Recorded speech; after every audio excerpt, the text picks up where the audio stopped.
સુરેન્દ્રનગરમાં બેફામ બન્યા છે ખનીજ માફિયા। ત્યારે કોલસાની ગેરકાયદે ચોરી ખુલ્લેઆમ થઈ રહી છે અને વાહનમાં કોલસાનો ગેરકાયદે જથ્થો ભરવામાં આવી રહ્યો છે।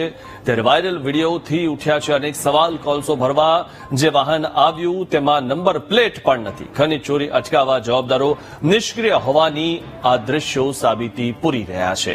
બે રોકટોક આ રીતે ગેરકાયદેસર કામ થઈ રહ્યું છે અને આ બાબતે કયા અધિકારીઓના ખિસ્સા ભરાઈ રહ્યા હશે। જે રીતે આ જે ડમ્પર છે તેમાં કોલસો ભરાઈ રહ્યો છે તે જ રીતે કોઈ અધિકારીના ખિસ્સા પણ આ રીતે ભરાઈ રહ્યા છે। ત્યારે જ નંબર પ્લેટ વગરનું આ ડમ્પર ચાલી રહ્યું છે અને ગેરકાયદેસર કામ થઈ રહ્યું છે। સુરેન્દ્રનગરમાં ખનીજ માફિયા બેફામ બનતા જઈ રહ્યા છે। તેમને રોકનાર કે ટોકનાર કોઈ નથી, કારણ કે જે લોકો રોકનાર હોય તેમના ગજવા ભરાઈ ગયેલા છે। કોલસાની ગેરકાયદેસર ચોરી ખુલ્લેઆમ થઈ રહી છે। વાહનમાં કોલસાનો ગેરકાયદે જથ્થો ભરવામાં આવી રહ્યો છે।